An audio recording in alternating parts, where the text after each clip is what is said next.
மீண்டும் ஒரு உலக நகர்வுகள் நிகழ்வினூடாக உங்கள் அனைவரையும் சந்திப்பதில் மகிழ்ச்சி. நான் இங்கு ஆஸ்திரேலியாவிலிருந்து அருள், என்னுடன் இங்கிலாந்திலிருந்து இராணுவ புலனாய்வு மற்றும் அரசியல் பொருளாதார ஆய்வாளர் கலாநிதி அருஸ் பங்கு பெற்றுகின்றார். வணக்கம் அருஸ். வணக்கம் அருள். இலக்கு நேர்களுக்கு அன்பு கலந்த வணக்கம். ஆம், நாங்கள் தொடர்ந்து பேசிக்கொண்டிருப்பது போலவே மீண்டும் 11வது நாள் என்று நினைக்கிறேன் அமெரிக்கா தாக்கி கொண்டிருக்கிறது. ஈரானும் பதிலுக்கு தாக்கி கொண்டிருக்கின்றது. இப்பொழுது அமெரிக்கா ஈரானிலே தாக்குவதற்கு பதிலடியாக ஈரான் கருதி கொள்ளுவது எங்கெங்கெல்லாம் மத்திய கிழக்கு நாடுகளிலே இராணுவ தளங்கள் இருக்கின்றனவோ அதுதான் அமெரிக்கா. இரண்டு பேரும், அமெரிக்காவும் ஈரானும் மாறி மாறி தாக்கிக் கொள்ளணும் என்றுதான் நாங்கள் உண்மையில கருதி கொள்ள முடியும். நீரிய தாக்குதல்களையும் நிறைய இழப்புகள் ஏற்பட்டதாகவும், அதைவிட ட்ரம்ப் ஒரு கருத்தை கூறியிருக்கிறார். இறந்து போற ஒவ்வொரு இராணுவ வீரருக்கும் பதிலாக ஒன்றில் ஒரு பாலம் அல்ல ஒரு பொருளாதார இலக்கு தாக்கப்படும் என்று. உங்களுடைய உயிரிழப்புகள் ஒரு உயிருக்கு பதிலாக இன்னொரு மனிதனுடைய வாழ்வாதாரத்தின் மீது தாக்குவோம் என்பது உண்மையில் ஒரு மோசமான மனித உரிமை அல்லது யுத்த குற்றங்களுக்கு எல்லாம் வருகிறது. என்ன நடக்கிறது என்ற தகவல்களை நேர்களுக்கு தற்போதைய நிலைமையை பகிர்ந்து கொள்ளுங்கள். இன்றும் தாக்குதல்கள் ஒரு குறைவான விகிதத்தில் இடம்பெற்றாலும், அதாவது முன்னே அது போல மிக மோசமாக இல்லாவிட்டாலும் இருதரப்பும் தாக்குதல்களை மேற்கொண்டு கொண்டுதான் இருக்கிறார்கள். குவைத்தின் கடல் நீரை குடிநீராக்கும் ஆலைகள் மற்றும் மின் நிலையங்கள் மீதான தாக்குதல்களை ஈரான் தொடர்ந்து மேற்கொண்டு வருகின்றது. 4வது நாளாக அந்த தாக்குதல் இடம்பெற்று வருகிறது. அதே நேரத்தில் பஹ்ரைனில் உள்ள அமெரிக்க தளம் மீதான ஏவுகணை தாக்குதலையும் ஈரான் தீவிரப்படுத்தியிருக்கிறது.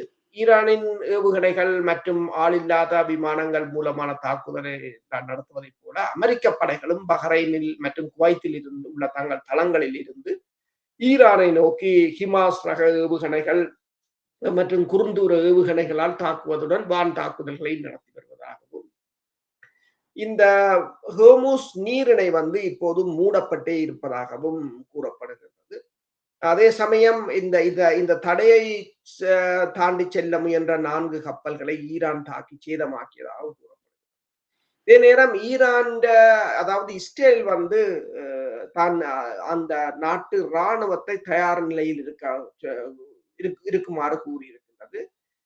தனது ஆயுதங்களையும் தயார்படுத்தி வருவதாகவும், மேலும் அடுத்து வரும் ஒரு இந்த 72 மணி நேரத்துக்குள் அமெரிக்காவும் இஸ்ரேலும் இணைந்து ஒரு மிகப்பெரிய தாக்குதலை அலையாக நடத்தலாம் என்று எதிர்பார்க்கப்படுவதாகவும் அங்கிருந்து கிடைக்கின்ற செய்திகள் தெரிவிக்கின்றன. அதே சமயம் நீங்கள் கூறியது போலதான் ட்ரம்ப் கூறியிருக்கின்றார், ஒவ்வொரு இராணுவ வீரர் ஒவ்வொரு கப்பல்களை தாக்கும் போதும் அல்லது ஒவ்வொரு இராணுவ வீரர் கொல்லப்படும் போதும் தாங்கள் ஈரானின் பிரிட்ஜுகள், பவர் ஸ்டேஷன்களை தாங்கள் தாக்குவோம் என்று கூறியிருக்கிறார். அதற்கு ஈரான் பேச்சுவார்த்தையில் கலந்து கொண்டவரும் பேராசிரியருமான ப்ரொஃபசர் முகமது மராண்டி என்ன கூறியிருக்கிறார் என்று சொன்னால், அப்படி நீங்கள் தாக்குவது என்று சொன்னால் நான் உங்களுக்கு முதலே ஒரு செய்தியை சொல்லுகிறேன். Kuwait, Qatar, Saudi Arabia, Bahrain, UAE போன்ற நாடுகளில் இருப்பவர்களை உடனடியாக வெளியேற்றுங்கள் என்று சொன்னால் தாங்கள் அவ்வளத்தையும் தாங்களும் தாக்கி அளிப்போம் என்று கூறியிருக்கின்றார். அதே சமயம் இந்த சேட்டலைட் ஒளிப்படங்கள் இப்போ ஒவ்வொரு நாளும் மெல்ல மெல்ல கசிந்து கொண்டிருக்கின்றன. இன்று வெளியிடப்பட்ட சேட்டலைட் ஒளிப்படங்களில் குவைத்தில் இருக்கின்ற EWS என்ற ஏர்லி வார்னிங் சிஸ்டம் சேதமடைந்திருக்கின்றது.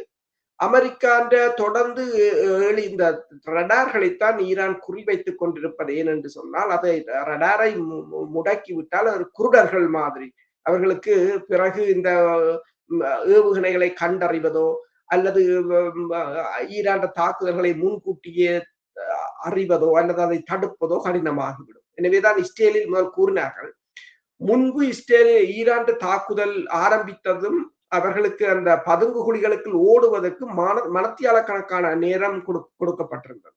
ஆனால் இப்போது சில நிமிடங்களே கொடுக்கிறார்கள். என்று சொன்னால் அது கிட்ட வந்த அப்புறம்தான் இவர்களுக்கு தெரிகிறது ஏவுகணை வந்துவிட்டது. என்றால் ஈரான் பெருமளவான ஏர்லி வார்னிங் ரடார்கள் எல்லாவற்றையும் குறிவைத்து அதைத்தான் ஈரான் முதலில் தாக்கியிருந்தது. அப்ப இந்த நிலையில இப்ப கூறியிருக்கிற, அதாவது இந்த அதே சமயம் ஈரான் நாடாளுமன்ற உறுப்பினர் கூறியிருக்கின்றார் மனோஜ். அவர் என்ன கூறியிருக்கிறார் என்று சொன்னால், இந்த தாக்குதல் ஆரம்பித்தவுடன் தாங்கள் யோசித்தது, அதாவது அமெரிக்கா ஈரானை தாக்கியதுடன் ஈரான் தரை தாக்குதல் ஒன்றை பஹ்ரைன் மற்றும் குவைத் மீது மேற்கொண்டிருக்கும் என்றுதான் மேற்கொண்டிருக்கலாம் என்றுதான் தாங்கள் யோசித்தது என்று கூறியிருக்கின்றார். அப்ப ஈரானும் ஒரு தரை தாக்குதலின் மூலம் இந்த சிறிய நாடுகளை கைப்பற்ற திட்டம் வகுப்பார். அதாவது அமெரிக்கா தரை தாக்குதலை ஒரு பக்கத்தால் தரை நடவடிக்கையை திறந்தால், இவர்கள் அதற்கு பதிலடியாக இன்னொரு பக்கத்தால் தரை நடவடிக்கையை திறப்பதற்கு ஆயத்தப்படுத்துவது போலதான் தெரிகின்றது. என்று சொன்னால், அப்படி துறந்தால் அமெரிக்கா இந்த பக்கத்திலே அவர்களால் கான்சென்ட்ரேட் பண்ண முடியாத ஒரு நிலைமையாக போகும். அது ஒரு மிகப்பெரிய ஒரு பதற்றத்தை ஏற்படுத்தும். இதே நேரம் பிரின்ஸ் சுல்தான் ஏர்பேஸ் இந்த மனாமா இருக்கின்ற அந்த சுல்தான் ஏர்பேஸ் கிட்டத்தட்ட இன்று முதல் தடவையாக பல ஏவுகணைகள் அங்கு வீழ்ந்திருப்பதாக கூறப்படுகிறது. இதே சமயம் யோர்டான் மீது இப்ப வந்த செய்மதி படங்களின் அடிப்படையில் 5 மீடியம் ரேஞ்ச் இடைத்தூர ஏவுகணைகள், பாலிஸ்டிக் ஏவுகணைகள் ஏவப்பட்டதாகவும், காதர் வகை ஏவுகணையாக இருக்கலாம் அல்லது ஹைபார் சார்டன் என்ற ஹைப்பர்சோனிக் ஏவுகணையாக இருக்கலாம். அதே நேரம் சாஹெட் 136 ரக ட்ரோன்களும் மற்றும் அராஷ் 2 ரக ட்ரோன்களும் ஏவப்பட்டதாகவும், இந்த MQ-9 என்ற 9 விமானங்கள் தரித்து நின்ற ஒரு கொட்டகை முற்றாக அழிந்திருப்பதாகவும், F-15E ரக விமானங்கள் இருந்த கொட்டகைகளும் அழிந்திருப்பதாகவும் கூறப்படுகிறது. அதே சமயம் இப்ப இந்த சமர்க்கள ஆய்வு மையம் என்ற ஒரு அமைப்பு தெரிவித்திருக்கிறது, ஈரான் தாக்குதலில் MH-60 ரக பிளாக் ஆஃப் ரக உலங்கு வானூர்திகள் பல சேதமடைந்திருப்பதாகவும், ஒரு ஏவுகணை பயிற்சி கூடத்தில் விழுந்ததாகவும், இன்னொரு ஏவுகணை இந்த உலங்கு வானூர்திகளின் கொட்டகை மீது விழுந்ததாகவும், மூன்றாவது ஏவுகணை இந்த படையினர் இருந்த குடியிருப்பு பகுதி மீது விழுந்ததால் தான் இந்த படையினருக்கு இவ்வளவு காயங்கள் ஏற்பட்டது என்று கூறியிருக்கிறார்கள். ஆனால் பேராசிரியர் இந்த ஜெஃப்ரி சாக்ஸ் கூறியிருக்கின்றார் என்று சொன்னால், புலனாய்வு தகவல்களின் அடிப்படையில் இந்த 2 வார தாக்குதல்களில் 1000 அமெரிக்க படையினர் காயமடைந்திருக்கிறார்கள் என்று சொல்லியும், ஆனால் பென்டகன் அதனை குறைவாகத்தான் அதனை வெளியில் தெரிவிக்கிறார்கள் என்று சொல்லியும் அவர் கூறியிருக்கின்றார். இப்பொழுது இந்த ஈரானில் இருக்கின்ற பிக்காக்ஸே மவுண்டன், அதாவது பிக்காக்ஸே மலை என்று கூறுகிறார்கள். அது ஒரு உயர்ந்த மலையாக இருக்கும் என்றும், அதன் கீழே தான் பல அணுசக்தி கழிவுகள் அதாவது இப்ப ஈரான் தயாரிக்கின்ற அணு ஆயுதத்தை மறைத்து வைத்திருக்கிறார்கள் என்றும், அடுத்த இலக்கு அந்த மலை மீது தாக்குதல் நடத்துவது அது பெரும் சேதத்தையும் பெரும் அழிவுகளையும் ஏற்படுத்தும் என்று அமெரிக்கா எச்சரித்திருக்கிறது. இது உண்மையில் அவ்வாறு ஈரான் அங்கே அணுக்கழிவுகள் அல்லது இப்பொழுது செய்து கொண்டிருக்கின்ற அணு ஆயுதங்களை வைத்திருக்கின்றனவா? அவ்வாறு அமெரிக்கா தாக்க முற்பட்டால் அதை தாக்கக்கூடியளவான உயரம் இருக்கிறதா? அமெரிக்கா தாக்குவதாக இருந்தால் இந்த பங்கபஸ்டர் என்ற குண்டுகளைத்தான் போட முடியும். அந்த பங்கபஸ்டர் குண்டுகளினுடைய பலம் என்ன, எவ்வளவு ஆழத்துக்கு சென்று தாக்க முடியும்? இந்த மலைகள் என்பவை கிட்டத்தட்ட 2000 தொடக்கம் 4000, 6000, 8000 அடி வரைக்கும் மலைகளின் உயரம் இருக்கின்றன. அவை மலையை குடைந்து கொண்டு அடியில் வைத்திருந்தால் அவர்களால் அது சாத்தியப்படுமா? இதை பற்றி கொஞ்சம் முடிவாக கூறுங்கள். நீங்கள் கூறியது போலதான், இந்த மலையை பொறுத்தவரையில் அது மிகவும் உறுதியான மலை என்று கூறுகிறார்கள். அந்த மலையில் கிட்டத்தட்ட 450 அடி அல்லது 600 அடி ஆழத்துக்கு ஈரான் தனது பதுங்கு குடிகளை அமைத்திருப்பதாகவும், அதை கடந்த 40 வருடங்களாக அவர்கள் வடிவமைத்திருப்பதாகவும் கூறப்படுகின்றது. இப்ப இஸ்ரேலின் மொசாட் அமைப்பு தான் கூறியிருக்கின்றது, அந்த மலைப்பகுதிக்கு ஈரான் கிட்டத்தட்ட 1000 கிலோ இடைவு கொண்ட 60% சுத்திகரிக்கப்பட்ட யுரேனியத்தை கொண்டு செறிவாக்கப்பட்ட யுரேனியத்தை இப்ப பல்வேறு சிறு சிறு பகுதிகளாக பிரித்து சேமித்து வைத்திருக்கின்றது என்று இஸ்ரேல் கூறியிருக்கின்றது. அமெரிக்கா கூறுகின்றது தங்களிடம் இருக்கின்ற ராட்சத இந்த பங்கபஸ்டர் குண்டுகள் மூலம் தாங்கள் அதனை தகர்க்கலாம் என்று கூறியிருக்கிறார்கள். ஆனால் அந்த குண்டுகள் இவர்கள் 200 அடி ஆழத்துக்கு செல்லும் என்று கூறியிருக்கிறார்கள். ஆனால் உண்மையில் அது அந்த மண் மண் மற்றது கல்லு அமைப்புகளை பொறுத்துத்தான் அந்த குண்டு இது எந்த களத்தில் அவர்கள் பரிசோதித்திருக்கிறார்கள் என்பதை பொறுத்துத்தான் இருக்கும். அது உள்ளே சென்று கைனட்டிக் மேலிருந்து வீசப்படும் போது அந்த இயக்கவியல் சக்தி தான் முதலில் குண்டை நிலத்துக்கு கீழ் கொண்டு செல்லும். பேர்ந்து அது கீழே சென்று வெடிக்கும். 200 அடி ஆழத்தில் சென்று வெடிக்கக்கூடியது. இப்போது கூறுகிறார்கள் தங்களிடம் நவீன குண்டுகளாக 350 அடி ஆழத்துக்கு செல்லக்கூடியது இருக்கிறது. ஆனால் சில ஆய்வாளர்கள் கூறுகிறார்கள் இப்ப 200 அடி ஆழத்துக்கு போய் வெடிக்கும் என்ற இவர்கள் குண்டுகளே ஈரான் சில இடங்களில் 60 அடி ஆழத்துக்கு தான் போயிருக்கின்றது. அதுக்காக அது போகவில்லை என்று. அது என்றால் மண் அமைப்பு, கல்லுகள் அதுகளை பொறுத்துத்தான் இருக்கின்றது. அது எந்தெந்த ஆழத்துக்கு போகும். இப்ப நீங்கள் சொன்ன போது மலை சில 500 அடி, 1000 அடி, 2000 அடி என்று உயரமாக இருக்கும். அதற்கு கீழே அவர்கள் அதை சுரங்கத்தை கட்டுவது சுலபமாக இருக்கும். அதை எவ்வாறு இவர்கள் தாக்குவது என்றது மிகவும் கடினமானது ஒன்று. அடுத்தது ஈரான் 1.6 மில்லியன் சதுர கிலோமீட்டர் பரப்பளவு கொண்டது. அது கூடுதலாக மலைகள். எத்தனை மலைகள், எங்க மலைகள், மற்றது டம்மியைத்தான் அவர்கள் கூடுதலாக வைத்திருக்கிறார்கள்.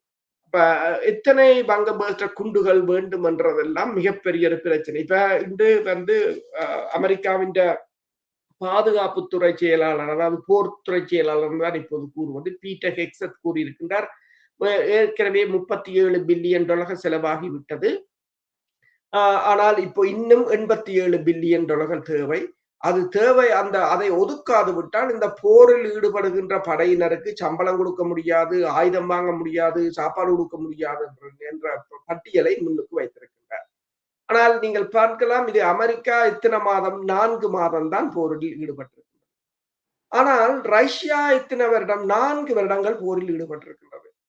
ஆனால் அமெரிக்காவுக்கு 4 மாதத்துக்கே இந்த அடிக்கடி பணத்தை கேட்டு ஓட வேண்டிய நிலை. ஏனென்று சொன்னால் ரஷ்யா தந்த எல்லையில் இருந்து போரை செய்கின்றது. அமெரிக்கா 10,000 மைலுக்கு அங்கால இருந்து வர வேண்டும், எல்லாம் அங்கிருந்து கொண்டு வர வேண்டும், இங்கு வைக்க அது செலவு கூடின போராக இருக்கின்றது. அடுத்ததாக பல நாடுகள், இப்ப ரஷ்யா உக்ரைனுடன் தான் சண்டை பிடிக்கின்றது. அமெரிக்காவுக்கு பல நாடுகள், இப்ப பஹ்ரைனும் இருக்கின்றது. எல்லா நாட்டிலும் தளத்தை வைத்துக் கொண்டிருக்கும் போது எல்லாம் கடுமையான செலவு. இவர்களோட ஆயுதங்களும் கடுமையான செலவு மிக்கதாகத்தான் இருக்கு. இப்ப இந்த நிலையில் பங்கபர்ஸ்டர் குண்டுகளை கூட எவ்வளவு தூரத்துக்கு அவர்களால் பயன்படுத்த முடியும் என்ற ஒரு பிரச்சனை இருக்கின்றது. எனவேதான் பலர் இப்போது கூறினார்கள், அதாவது அணு ஆயுதத்தை பயன்படுத்தலாம் அல்லது டாக்டிக்கல் நியூக்ளியர் வெப்பன்ஸை பயன்படுத்தலாம் என்று சொல்லி. ஆனால் அதுவும் எவ்வளவு தூரத்துக்கு ஈரான் நிலப்பரப்பை பொறுத்தவரையில் பயன் தரும் என்றது ஒரு விடயம். அடுத்தது ஈரான் திருப்பி இந்த அணு உலைகள் உள்ள நாடுகளை தாக்கினால் அது மிகப்பெரிய அனர்த்தமாக முடியும் என்றதும் ஒரு பிரச்சனை. நல்லது. இப்பொழுது வருகின்ற செய்திகளின்படி மூன்றாம் தரப்பு நாடுகள் சில சமாதான முயற்சிக்கு மிக கடுமையாக ஈடுபட்டு கொண்டிருப்பதாகவும் தங்களை அணுகியதாகவும் ஈரானுடைய உயர் அதிகாரிகள் தெரிவித்திருக்கிறார்கள். இதுல முக்கியமாக என்னவென்றால் 2 தரப்புக்கும், ஈரான் தொடர்ந்து உறுதியாக இருந்தாலும் 2 தரப்புகளுக்கும் பாதிப்பு இருக்கின்றன. நீங்கள் முன்னர் கூறியது போல அமெரிக்காவுக்கும் ஏற்கனவே 37.5 பில்லியன் முடிந்திருக்கிறதாகவும் மேலும் பணம் தேவை இருப்பதாகவும் அந்த பிரச்சனை இருக்கிறது. ஈரானுக்கும் உட்கட்டமைப்புகளோட மிக முக்கியமான பிரச்சனை தண்ணீர் பிரச்சனை. இப்ப எங்களுடைய ஊர்களிலே என்ன பிரச்சனைன்னா, நாங்கள் நிலத்தை கண்டுனா தண்ணி வரும், தண்ணி எங்களுக்கு இலகுவாக கிடைக்கும், நாங்கள் எண்ணெயைத்தான் கஷ்டப்பட்டு காசு கொடுத்து வாங்குவோம். ஆனா இவர்கள நாடுகள்ல நிலத்தை கண்டினா வர்றது எண்ணெயா இருக்கும், தண்ணியைத்தான் கஷ்டப்பட்டு உருவாக்க வேணும். அது கடல் நீரைத்தான் சுத்திகரித்து உருவாக்குறார்கள். அதுக்கு செலவு கூட. நான் அன்று கூட ஒரு செய்தியில குறிப்பிட்டிருந்தேன், எண்ணெயை விட தண்ணீரின் விலை அதிகமாக இருக்கிறது என்று சொல்லி. அப்ப இது தண்ணீர் என்பது மிக அவசியமானது. பெட்ரோல் இல்லாவிட்டாலும் கூட உயிர் வாழலாம், தண்ணீர் இல்லாவிட்டால உயிர் வாழ முடியாது. அப்ப என்ன குறிப்பிடுகிறார் என்றால், பல நாடுகள், வெறும் ஈரானில் மட்டுமல்ல, இந்த மத்திய உலகில் பல நாடுகளிலும் இந்த தண்ணீர் சுத்திகரிக்கிற நிலையங்கள் பாதிக்கப்பட்டிருக்கின்றன. தண்ணீர் என்பது பெரிய பிரச்சனையாக இருக்கிறது. அதையும் காரணமாக காட்டி சமாதானத்துக்கு வர வேண்டும் என்ற முயற்சிகள் இருக்கின்றன. இந்த சமாதானம் முக்கியமாக தேவைப்படுவது ஈரானுக்கா அல்லது அமெரிக்காவுக்கா? கொஞ்சம் விரிவாக கூறுங்கள். அதாவது நீங்க கேட்ட கேள்வி நல்லது. இந்த கேள்விக்கு பதிலை தருவதற்கு இன்று வெள்ளை மாளிகையில், அதாவது மத்திய கிழக்கில் மேற்கொள்ளப்பட்டு வரும் நடவடிக்கைகளுக்கு கூடுதலாக நிதி தேவை என்று சொல்லி வெள்ளை மாளிகையில் இடம்பெற்ற, அதாவது இந்த அமெரிக்காவின் போர்த்துறை செயலாளர்களுக்கும் அமெரிக்க செனட் சபையில் இருக்கின்ற செனட்டர்களுக்கு இடையில் நடந்த உரையாடலை கூறும்பினால் உங்களுக்கு தெரியும் இப்ப யாருக்கு இது தேவையாக இருக்கிறது. இப்ப இதில் ஜனநாயக கட்சியினர் தான் கடுமையான கேள்விகளை எழுப்பியிருந்தனர். இருதரப்பினருக்கும் இடையில் போர் நிறுத்தம் நடைமுறையில் முறிந்து விட்டதாக கூறப்படும் நிலையில் இந்த மாத தொடக்கத்தில் அமெரிக்காவும் ஈரானும் இந்த தாக்குதலை ஆரம்பித்திருந்தன. அதாவது பிப்ரவரி 28 அன்று அமெரிக்க அதிபர் மற்றும் அமெரிக்கா மற்றும் இஸ்ரேல் இணைந்து ஈரான் மீது தொடங்கிய நடவடிக்கைக்கு இதுவரையில் சுமார் $37.5 பில்லியன் செலவாகி உள்ளதாக ஹெக்ஸட் தெரிவித்திருக்கின்றார். அதே நேரம் பென்டகனுக்கு இன்னும் மேலும் $87 பில்லியன் நிதி நாடாளுமன்றத்தில் கோருவதாகவும் அதில் $67 பில்லியன் மத்திய கிழக்கின் நடவடிக்கைக்கு பயன்படுத்தப்படும் என்றும் கூறியிருக்கிறார். இந்த நிதி இல்லை என்றால் எங்கள் ராணுவ வீரர்களுக்கு ஊதியம் வழங்குதல், உபகரணங்கள் மற்றும் மருந்துகளை விரைவாக மீள நிரப்புதல் மற்றும் முக்கிய நடவடிக்கைகளுக்கு தடையின்றி முக்கிய நடவடிக்கைகளை தொடர்தல் ஆகியவற்றில் கடுமையான குறைபாடுகளை சந்திக்க நேரிடும் என்று அவர் கூறியிருக்கிறார். அந்த பரபரப்பான விவாதங்களின் போது ட்ரம்ப் தனது போர் நோக்கங்களை அடைவதில் தோல்வியடைந்து விட்டதாக ஜனநாயக கட்சியினர் வாதிட்டிருக்கிறார்கள். மேலும் பொதுமக்களை செயலாளர் ஹெக்ஸட் தவறாக வழிநடத்துவதாகவும் அவர்கள் குற்றம் சாட்டியிருக்கிறார்கள். ஈரானின் எஞ்சிய ஏவுகணை இருப்புகள் தீர்ந்து போய்விட்டதாகவும் அழிக்கப்பட்டு விட்டதாகவும் ஹெக்ஸட் முன்பு கூறியிருந்த போதிலும் கடந்த வாரம் ஜோர்டானில் நடந்த தாக்குதலில் அமெரிக்க படையினர் கொல்லப்பட்டதும் பெருமளவில் காயப்பட்டதையும் நியூயார்க் செனட்டர் கிர்ஸ்டன் சுட்டிக்காட்டியதாகவும் அந்த கவலையின் காரணமாக பல நியூயார்க் மக்கள் குழப்பத்திலும் மன அழுத்தத்திலும் இருக்கிறார்கள் என்று சொல்லியும் இந்த போர் மக்களிடம் கடுமையான விசனத்தை ஏற்படுத்தி இருப்பதாகவும் அவர் கூறியிருக்கிறார்.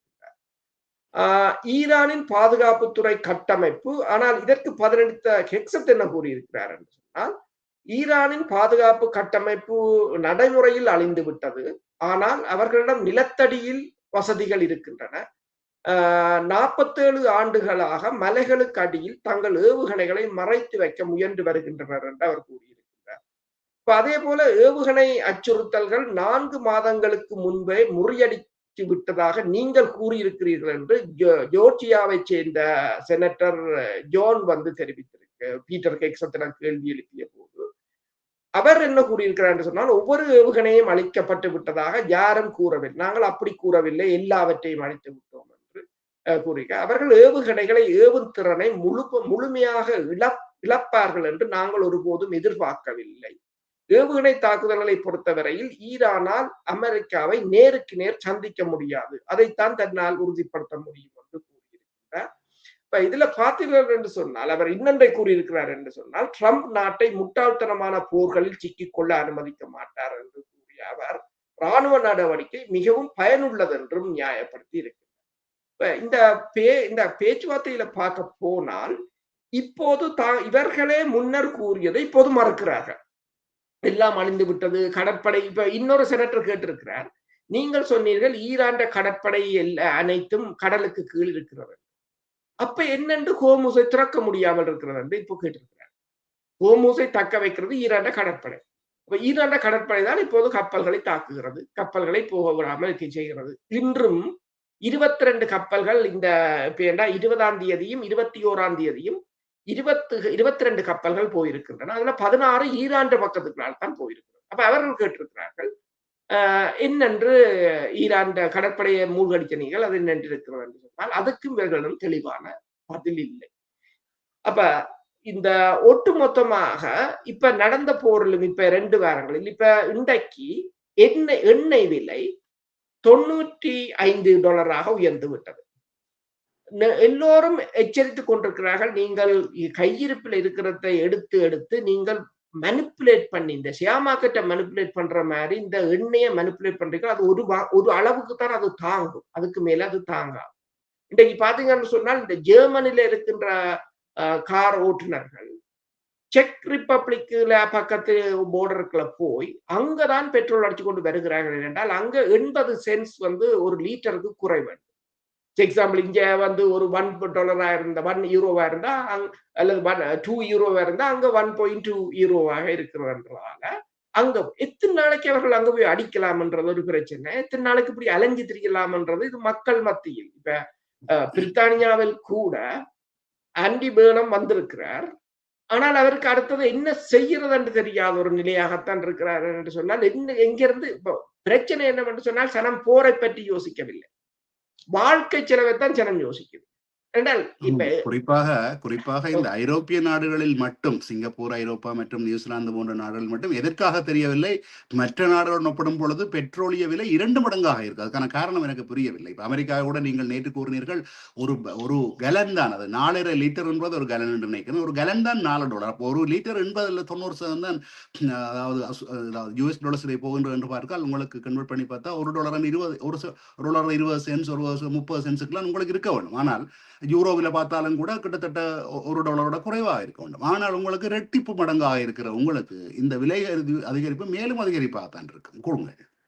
அதான் இப்ப இங்க வந்த ஆண்டி பேர்னம் அவர்கள் என்னென்றால் தான் ஃபியூவலுக்கான டாக்ஸை குறைக்க போறதாகவும், அதுக்கு இங்கிருந்து காசு எடுக்க போறால் இந்த ஸ்டாமர் கொண்டு வந்த டிஜிட்டல் ஐடி திட்டத்துக்கு தேவையான 1.8 பில்லியன் பவுண்ட்ஸ்களை இதுக்கு பயன்படுத்தி மக்களுக்கு குறைக்க போறாரு. இவ்வளவு என்று சொன்னால் 5% பெட்ட எடுக்க போறாரு. இருக்கிற ஃபியூவலை நீங்கள் 100% கூட்டி போட்டு அதுல 5% எடுத்தால் அதை ஒரு ஆய்வாளர் போட்டிருக்காங்க, இவற்ற ஆட்சி காலம் 6 மாதம் தாங்கிறதும் கடினம் என்று சொல்லி. ஏனென்றால் நீங்கள் அவர் என்னென்றால் தான் வந்து கூறுகிறார், தான் 100% ஸ்டாமற்ற கொள்கையை தான் உக்ரைன் விவகாரத்தில் கடைபிடிப்பேன் என்று சொன்னால் அப்பவே முடிஞ்சுது. இனி என்னென்றால் பிரச்சனையே அங்கிருந்து தான் ஆரம்பிச்சது பிரச்சனை. அப்ப அதுலயே என்றால் பிரச்சனை. அப்ப இதே பிரச்சனை தான் அமெரிக்காவிலும் இருக்கின்றது. இப்ப அமெரிக்காவில் நீங்க பாத்தீங்க என்று சொன்னால் ட்ரம்ப் இன்றைக்கு வந்து ஜோர்டானில இறந்தவர்களின் உடலங்களை இன்று அமெரிக்காவுக்கு கொண்டு சென்றிருக்கிறார்கள். அப்ப அதை கௌரவிக்கின்ற நிகழ்வில வந்து ட்ரம்ப் கலந்து கொண்டிருந்தார், பீட் ஹெக்ஸத்தும் கலந்து கொண்டிருந்தார். அப்போது ட்ரம்ப் கூறியது என்னென்று சொன்னால், நாம் நமது வீரர்களை கௌரவிக்கின்றோம், உண்மையில் மிகச்சிறந்த வீரர்கள் அவர்கள், ஈரான் அணு ஆயுதங்களை பெறுவதை நாங்கள் அனுமதிக்க மாட்டோம், அவர்கள் அவற்றை ஒருபோதும் பெற மாட்டார்கள் என்ற நோக்கத்துக்காக இவர்கள் தங்கள் உயிர்களை விட்டிருக்கிறார்கள் என்றும், ஒருவேளை அவர்கள் இறப்பதற்கு முன் இந்த அறிக்கையை வெளியிடுவதற்காக ஒரு செய்தியாளர் சந்திப்பை நடத்தி இருக்கலாம், அல்லது ஏற்கனவே மரணம் படுகாயமடைந்து தங்கள் இறுதி மூச்சை விட்டுக் கொண்டிருந்த போது இந்த வார்த்தைகளை தங்கள் தாயகத்திற்கு தெரிவிக்குமாறு தங்கள் சக வீரர்களிடம் கூறியிருக்கலாம் என்று கூறியிருக்கின்றார். அமெரிக்கர்கள் போருக்கு எதிரானவர்கள் அல்ல, அமெரிக்கர்களுக்கு எரிபொருள் விலை அதிகமாக இருப்பது விருப்பமில்லை, ஆனால் அவர்கள் போருக்கு எதிரானவர்களும் இல்லை என்று இப்போதும் அவர் கூறுகிறார் என்று சொன்னால் எரிபொருளைத்தான் அதற்குள் கொண்டு வருகிறார். பில் கிளின்டன் கூறியது ஒன்றுதான், வாக்குச்சாவடியில் ஒருவர் போய் வாக்களிக்க முதல் அவற்றின் மனநிலையை மாற்றுவது வந்து இந்த கேஸ் ஸ்டேஷன் தான் அங்கு அமெரிக்காவை பொறுத்தவரையில். அப்ப அது குறைவாக இருந்தால்தான் அந்த கட்சியோ அந்த ஆட்சியோ உறுதியாக இருக்கும். இப்ப ஈரானும் அன்சரல்லா அமைப்பும் வந்து பப் அல் மண்டே பகுதியை மூடியதும் வந்து அடுத்த இந்த எரிபொருள் விலையை இப்ப 95 சொன்னால் இப்ப அமெரிக்காவில் $4 மேல் அதிகமாக வந்துவிட்டது.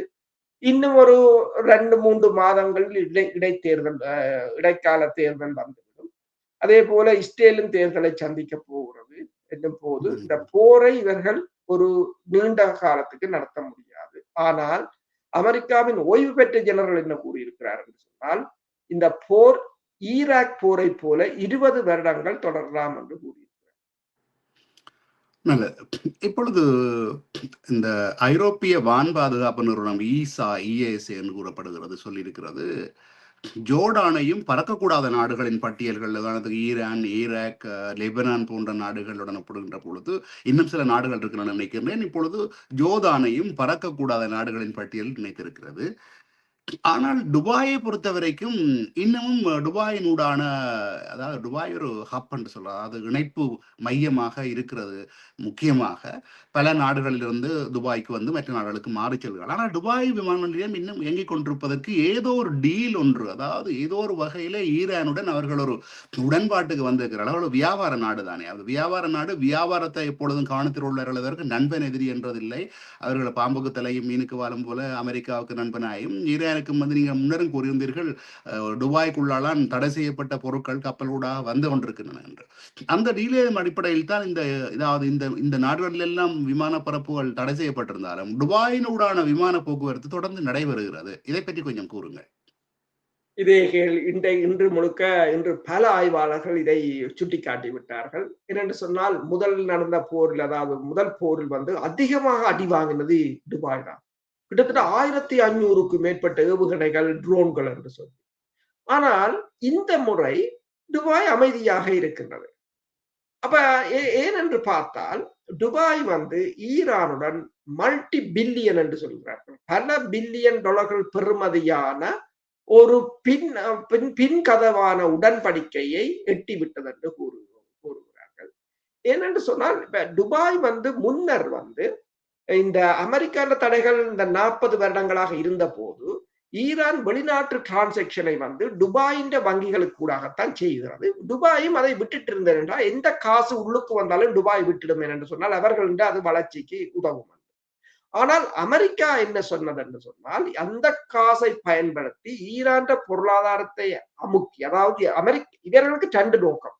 ஒன்று, நீ காசை வாங்கி ஈரானுடன் ஒரு நல்ல உறவை வள, எங்களுக்கு தேவை வரும்போது அவ்வளத்தையும் பிளாக் பண்ணி இவர்கள பொருளாதாரத்தை வீழ்த்தி ஒரு புரட்சியை ஏற்படுத்தலாம். அப்ப துபாய்க்கும் ஈரானுக்கும் ஒரு நல்ல உறவாக இருந்தது. ஈரான் பணப்பரிமாற்றம் முழுக்க துபாய்க்குள்ளால தான் நடந்தது. இந்த டிசம்பரும் ஜனவரியும் ஒரு கலவரம் நடந்த போது, அந்த கலவரத்துக்கு முக்கிய காரணம் துபாய் என்னென்றால், எல்லாத்தையும் பிளாக் பண்ணிட்டாங்க. அப்ப அங்கு ஈரான், நீங்கள் சொன்னது போல $1 வந்து எத்தனையோ லட்சம் மில்லியன் கணக்கான ஈரான் நாணயமாக வீழ்ச்சி கண்டது. அதுதான் ஈரானுக்கு கடுமையான சீற்றம். அதுக்கு பிறகுதான் இந்த போன முறை துபாய் மீது கடுமையான தாக்குதலை நடத்தியது. துபாய் முற்றாக முடங்கியது. கடைசியாக துபாய் அமெரிக்காவுடன் டாலரை தாருங்கள் என்று கேட்டது, தன்னை சபை பண்ணுவதற்காக. ஆனால் பிறகு துபாய் ஒன்றை யோசித்தது, அமெரிக்கா யாரை நம்பியும் வேலை இல்லை, நாங்கள்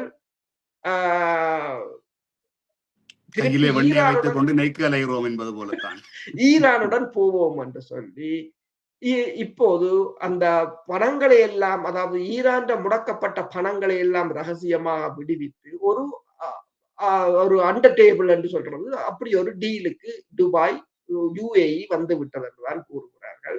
அதுதான் தற்போதைய இந்த ஈரான் வந்து, ஈரான் பேர்கள் சவுதி அரேபியாவையும் பெருமளவில் தாக்கவில்லை இந்த முறை. சவுதி அரேபியாவும் ஓரளவு ஈரானுடன் நல்ல உறவுக்கு வந்துவிட்டது. எனவேதான் அமெரிக்கா வந்து அந்த நியூக்ளிய டீலை இப்போது சவுதி அரேபியாவுடன் மேற்கொள்கிறது என்று சொன்னால், இப்படியே விட்டு கொண்டு போனால் எந்த கூடாரத்துக்கு ஒருத்தரும் இருக்க மாட்டா, எல்லாரும் இப்போது எதிர்கூடாரத்துக்கு போயிருக்கிறாங்க என்ற ஒரு நிலை வரப்போகிறது என்றதற்காக இப்போது அமெரிக்கா தனது கொள்கைகளை கூட மாற்ற வேண்டிய ஒரு நிலைக்கு இறங்கி. ஆம் ஆம், இது நான் கேட்க வேண்டிய கேள்வி கூறியிருந்தீர்கள். அதாவது நாங்கள் நேற்று முன்தினம் சில நாட்களுக்கு முன்னர் கூறியிருந்தோம், பாகிஸ்தான் வந்து ட்ரோன் தயாரிப்பிலே மும்முரமாக ஈடுபட்டு கொண்டிருக்கிறது. ட்ரோன் என்பது இந்த பொதுவாக ஆளில்லா விமானம் அல்லது இந்த தாக்குதல் ஏவுகணைகள். இவர்களினுடைய நோக்கம் ஒன்றில், தாங்களும் ஈரானுக்கு பதிலாக சமனாக வளர்வது, ஈரானுக்கு ஒரு அச்சுறுத்தலான நாடாக மாறுவது, ஈரான் தச்சில் அது படையெடுப்பு நடந்தால் தங்களை பாதுகாத்துக் கொள்வது என்ற நோக்கத்தில் ஒன்றிருந்த நாட்டுக்கு ஏற்கனவே அவர்கள் பாகிஸ்தானுடன் ஒரு இராணுவ ஒப்பந்தம், சவுதி அரேபியாவின் மீது யாராவது தாக்கினால் தாங்கள் உதவிக்கு வருவார்கள் என்றும், அதோட 10,000 இராணுவத்தை ஏற்கனவே அனுப்பியிருந்தது. இப்பொழுது அமெரிக்காவும் இந்த அணு ஆயுதத்துக்கு வந்ததுக்கான முக்கிய காரணம் இப்போது நீங்கள் தெளிவாக கூறிவிட்டீர்கள். சரி, நாங்கள் இப்பொழுது இஸ்ரேல் பக்கம் திருப்புவோம். இஸ்ரேலில் இப்பொழுது என்ன நடக்கிறது? ஒரு செய்தியை வாசித்தேன். இஸ்ரேல் இப்பொழுதுக்கு நேரடியாக போரில் ஈடுபடாமல் ஒதுங்கி இருக்க முடிவெடுப்பதாகத்தான் ஒரு செய்தி வாய்த்தான். நீங்கள் சற்று முன்னர் கூறிய ஒரு தகவலிலே கூறியிருந்தீர்கள், இஸ்ரேலும் ஈரானும் சேர்ந்து புலி பதுங்குகிறது பாய்வதற்காக என்பது போலத்தான் போல ஒரு பெரும் தாக்குதலுக்கு தயாராகிறார்கள் என்று சொல்லி அந்த தாக்குதல் நிலைமை என்ன? அடுத்தது வந்து நெத்தன்யாகு அமெரிக்காவுக்கு போகிறதை கொஞ்சம் தாமதப்படுத்தி இருக்கிறார் அவருடைய நண்பர் லின்சேனுடைய இறப்புக்கு போவதற்கும். இன்னொரு தகவலும் வந்திருக்கிறது, நெத்தன்யாவு அமெரிக்காவுக்கு வந்தால் அவர் கைது செய்யப்பட மாட்டார் என்ற உத்தரவாதம் கொடுக்கிறோம் என்று. ஏற்கனவே நெத்தன்யாவுக்கு வந்து யுத்த குற்றங்கள் சார்பாக கைது செய்வதற்கான பிடிவராந்து இருக்கிறது, கைது செய்ய மாட்டோம் என்று. இதை பற்றின கொஞ்சம் இந்த இஸ்ரேல் நிலைமைகளை, தற்போதைய நிலைமைகளை கொஞ்சம் நேர்களுக்காக விளக்குங்கள். இஸ்ரேல் மீண்டும், அதாவது உங்களுக்கு தெரியும், இந்த லெபனான் அரசு தலைவர் அவுன் வந்து அமெரிக்க வெள்ளை மாளிகைக்கு போயிருந்தார். அவர் போறதை தொடர்ந்து இஸ்ரேல் ஒரு பகுதியான வெளியேற்றத்தை தெற்கு லெபனானில் இருந்து மேற்கொண்டிருந்தது. ஆனால் முற்றாக வெளியேறவில்லை. அதே சமயம் வந்து சிரியாவின் படையினரை இப்போது தயார்படுத்துகிறார்கள் ஹிஸ்புல்லாக்கள் மீது ஒரு தாக்குதலுக்கு. சிரியா அடுத்த களமுனையை திறக்கப் போகிறது. எனவேதான் சிரியா மீது ஈரான் அண்மையில் உங்களுக்கு தெரியும் ஒரு தாக்குதலை நடத்தி, ஏவுகணை தாக்குதலை நடத்தியிருந்தது. சிரியாவில் இருந்த டவர் 22 என்ற அந்த எல்லையில் இருந்த இராணுவ தளம் அளிக்கப்பட்டிருந்தது. இப்ப இவர்களோட திட்டம் என்னென்று சொன்னால், இப்ப அமெரிக்காண்ட டேங்கர் விமானங்கள் பெருமளவில் அங்கு கொண்டு போய் குவிக்கப்பட்டிருக்கிறது. அப்ப இஸ்ரேலும் அமெரிக்காவும் இணைந்து ஒரு அலையாக ஒரு பெருந்தாக்குதலை நடத்தும் போது சவுதி அரேபியா ஏமன் மீது ஒரு தாக்குதலை அன்சரல்லா அமைப்பினர் மீது நடத்துகின்ற அதே சமயம் சிரியாவும் லெபனான் இராணுவமும் இணைந்து ஹிஸ்புல்லாக்கள் மீது நடத்துவது. இது ஒரு கூட்டுப்படை நடவடிக்கையாக திட்டமிடுவார்கள் என்றுதான் தெரியும். ஆனால் இந்த நடவடிக்கைக்குள் ஈரான் என்ன செய்ய போகிறது என்று சொன்னால், சில சமயங்களில் குவைத்தையோ அல்லது பஹ்ரைனையோ ஈரான் கைப்பற்றலாம் என்று கூறியிருக்கிறார்கள். ஒரு சிறு படை நடவடிக்கையாக ஈரான் தனது படையினரை அங்கு களமிறக்கலாம் என்றும் கூறப்படுகிறது. இதற்குத்தான் இப்போது இஸ்ரேல் கூறியிருக்கின்றது, எல்லா படைக்கலங்களையும் தயார்படுத்துமாறு, மக்களை எல்லாம் அலர்ட்டாக இருக்குமாறும், ஒரு போருக்கு தயாராகுமாறும் இன்று இஸ்ரேல் தனது படையினருக்கும் மக்களுக்கும் கூறியிருப்பதாக கூறப்படுகிறது. அதே சமயம் நீங்கள் சொன்னது போலதான் இப்ப பெஞ்சமின் நெத்தனியாகு வந்து அமெரிக்காவுக்கு செல்கிறார். லின்சே கிரஹாமின் மரண சடங்கு வந்து 28ஆம் தேதியும் 29ஆம் தேதியும் இடம்பெற இருப்பதால் அதில் ட்ரம்பும் கலந்து கொள்ள இருப்பதாக கூறப்படுகிறது. அதற்கு போகிற நெத்தனியாகு வந்து இந்த போர் விவகாரங்கள் தொடர்பாக அமெரிக்காவுடன் கலந்து ஆலோசிப்பார் என்று கூறப்படுகிறது. அதே சமயம் ஹமாஸ் வந்து தனது புதிய தலைவரை, அரசியல் பிரிவு தலைவராக ஹலீல் அல் ஹயா என்பவரை தெரிவு செய்திருக்கின்றது. 1960ஆம் ஆண்டு பிறந்த அவர் 1987ஆம் ஆண்டு அமைப்பில் இணைந்திருந்தார். 2007ஆம் ஆண்டு அவரது மனைவியும் 3 பிள்ளைகளும் இஸ்ரேலின் குண்டு வீச்சில் கொல்லப்பட்டிருந்தார்கள். அதற்கு பிறகும் அவர் ஹமாஸ் அமைப்புடன் தான் இணைந்திருந்தார். கடந்த 2025ஆம் ஆண்டு உங்களுக்கு தெரியும், இந்த கட்டாரில் வைத்து தாக்கப்பட்டிருந்தது ஹமாஸ் பேச்சுவார்த்தை குழு மீது குண்டு வீசி இருந்தது. அது இவரை மீது குறிவைத்துத்தான் குண்டு வீசினார்கள். ஆனால் மன்னிக்கவும், யுஏஇயில் வைத்து துபாயில் வைத்து குண்டு வீசினார்கள். ஆனால் அவர்கள் தப்பிவிட்டார்கள்.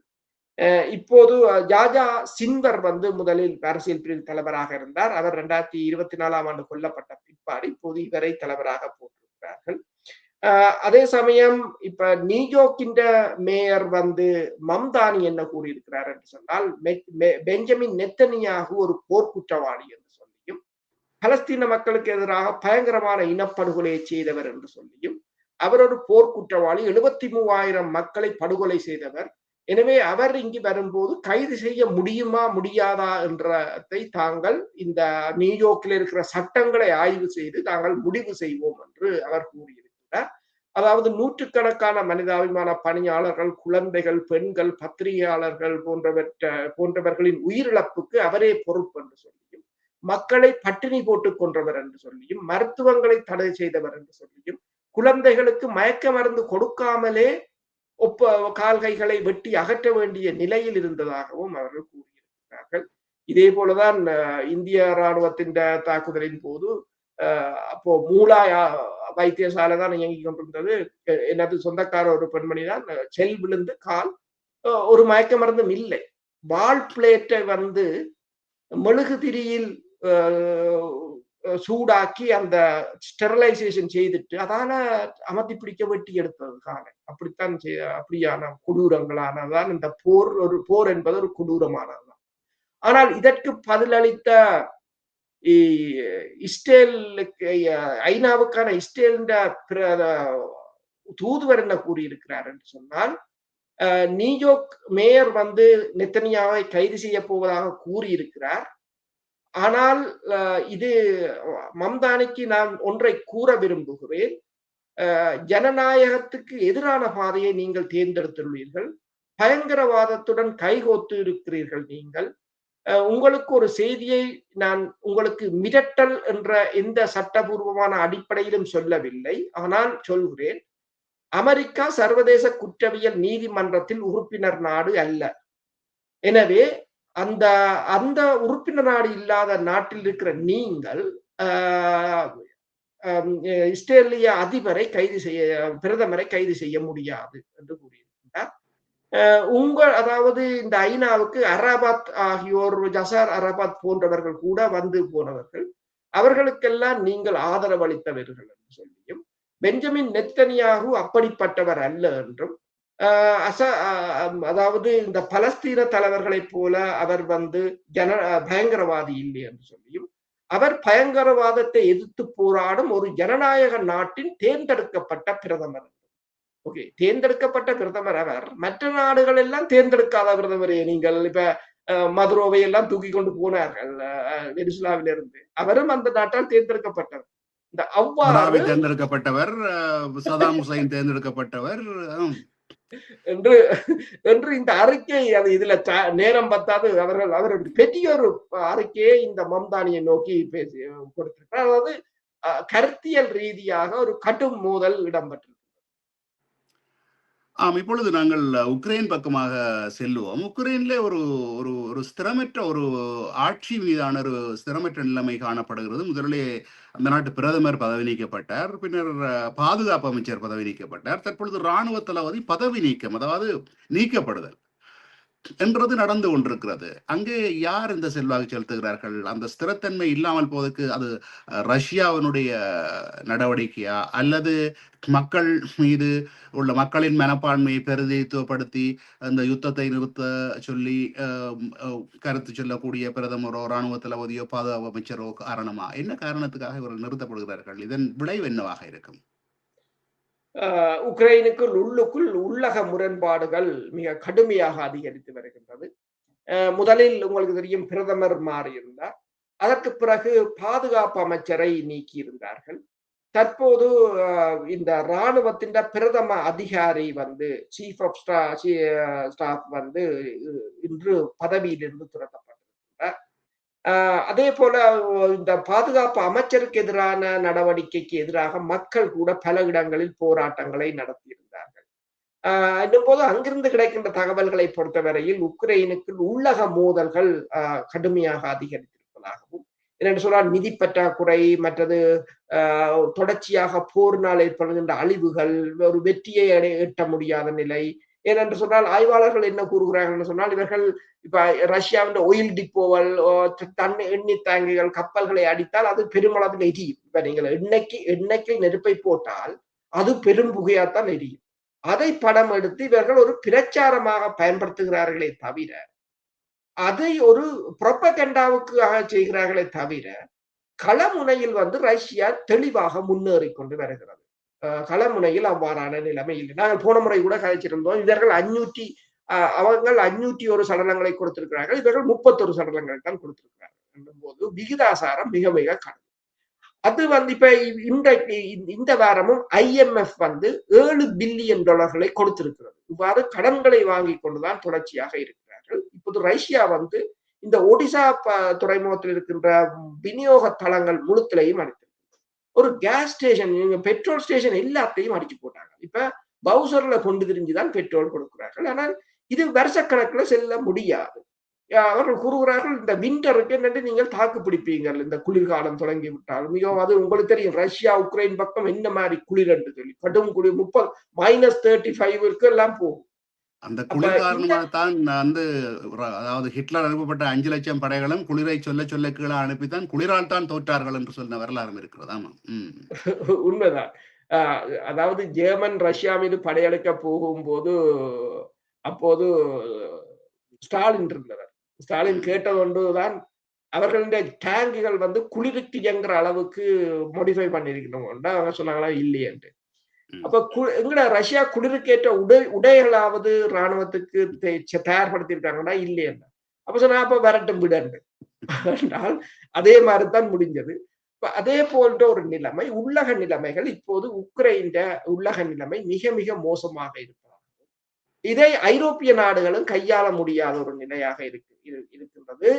எந்த நேரமும் உடைந்து விழக்கூடிய நிலை. எனவேதான் பலரும் கூறுகிறார்கள் உக்ரைன் ஏற்கனவே போரை இழந்து விட்டது. இத்துடன் இந்த நிகழ்வை நாங்கள் நிறைவு செய்து கொள்ளுகின்றோம். மீண்டும் ஒரு நிகழ்வில் உங்கள் அனைவரையும் சந்திக்கும் வரை உங்களிடமிருந்து விடைபெறுகின்றோம். நன்றி, வணக்கம். நன்றி, வணக்கம்.